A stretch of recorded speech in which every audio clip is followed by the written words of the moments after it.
en ayant discuté avec un tweetos qui s'appelle Romain, qui m'a donné cette idée d'avis tranché. On en a discuté ensemble et je pense que c'était une très très bonne idée.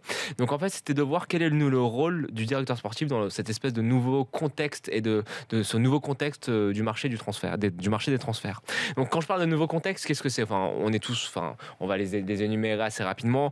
C'est les droits télé en première ligue qui font que les clubs ont une puissance financière qui marche à plein. Même chose en Turquie, les nouveaux droits télé en Turquie qui font que ces clubs turcs ont de plus en plus de moyens et peuvent aligner des indemnités de transfert beaucoup plus importantes et des salaires beaucoup plus importants. On a des marchés émergents comme la Chine qui proposent des salaires alléchants et qui peuvent payer des indemnités et des clauses de départ très importantes. Donc en fait, on a une sorte d'inflation globalisée, symbolisée par quelques gros transferts. Donc on a eu l'année dernière Pogba, là on a Lukaku cette année, on a potentiellement Kylian Mbappé et potentiellement Morata qui serait peut-être vendu à plus de 80 millions d'euros, et Van Dijk, le défenseur de Southampton, qui est valorisé à plus de 70 millions d'euros. Donc on a tous ces gros transferts qui sont un peu le symbole en fait de cette inflation latente et lancinante, et qui est représentée par une stabilisation à mon sens du prix moyen pour ce qu'on catégoriserait comme un bon joueur autour des 40 millions. En fait, j'ai envie de dire que les 40 millions, c'est le nouveau 25 millions d'euros. Quand on regarde par exemple en 2011, à 25 millions, qu'est-ce que t'avais? T'avais du Manuel Neuer, t'avais du Jones, t'avais du Young, t'avais Jordan Anderson, il y avait Gökhan Inler, Alexis Sanchez. À combien? Autour des 25 millions. 25 millions. Samir Nasri, autour des 25 millions. Et je pense que, tu vois, sans faire de prédictions trop avancées, je pense que si ces mêmes joueurs, au même état de forme, étaient aujourd'hui, je pense que ça serait plus autour des 40-45. Donc je pense que le nouveau 40 millions, c'est le nouveau 25 millions. Donc en fait, dans ce contexte-là, l'observation que je fais, en fait, c'est de dire que le rôle du directeur sportif, il est encore plus primordial qu'auparavant.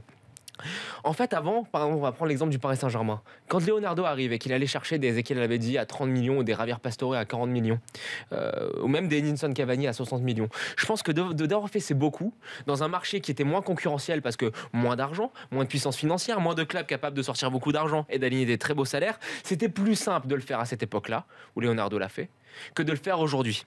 Et maintenant, je pense qu'on est vraiment dans une nouvelle ère où l'argent ne suffit plus vraiment. En fait, l'argent, il faut en avoir, beaucoup, mais il faut aussi réussir à établir des contacts bien en amont et pour avoir un vrai projet, une vraie puissance, en fait, plus que financière, mais une vraie puissance symbolique et même marketing. J'en reviens, par exemple, j'en atteste les cas Higuaín et Dybala, que la Juventus a réussi à tirer moyennant beaucoup d'argent, mais en ayant entrepris ce travail-là, enfin, 6 mois en avant, et en jouant sur le côté, c'est la Juve en Italie, il y a pas beaucoup de concurrence, on a avec le directeur sportif, tu dis. Cette puissance en Europe. Les clubs intermédiaires, ceux qui n'ont pas le rayonnement ou l'attractivité historique des clubs de ce que je catégoriserais du top 4, à savoir le Real, le Barça, la Juve et le Bayern, ils doivent donc se montrer extrêmement malins et précoces pour arriver à contourner cette nouvelle concurrence financière.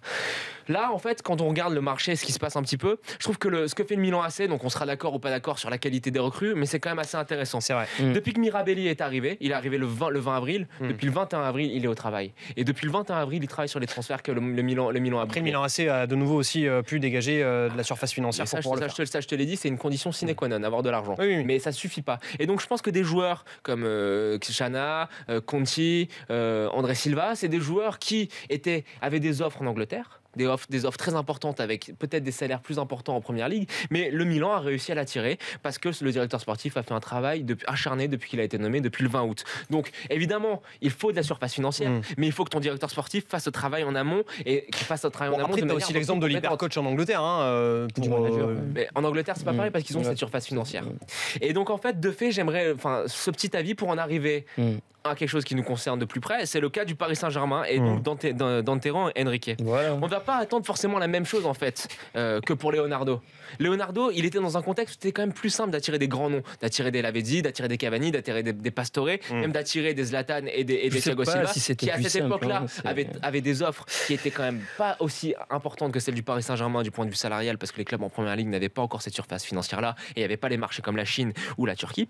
Et en fait, maintenant, ce qu'on va attendre de ces clubs-là intermédiaires, hors du top 4 européen, c'est des directeurs sportifs qui vont avoir des recrutements malins, avec des joueurs peut-être moins clinquants, avec un potentiel de revente qui va être important, un potentiel de rentabilité sportive et financière immédiate pour faire face à cette concurrence anglaise. Et en fait, ce à quoi je voulais en arriver, dans cette démonstration un peu académique, c'est de dire que en fait, la structure du marché des transferts, elle a changé au sens quasi ontologique du terme. C'est un marché qui est totalement différent de ce qu'on pouvait avoir il y a 5-6 ans. On a a des flux financiers qui sont devenus vraiment démesurés. Si on peut mesurer ça à quelque chose, mais c'est des flux financiers qui sont quand même assez importants. Et en fait, j'aimerais en arriver à dire qu'en fait, maintenant, pour ces clubs hors du top 4, c'est dis-moi quel directeur sportif tu as, je te dirai à quel résultat tu peux prétendre. Mais je pense que maintenant, sans directeur sportif qui fait un travail intelligent en amont et qui rentabilise au maximum la surface financière dont il a à sa disposition, tu peux plus rien faire.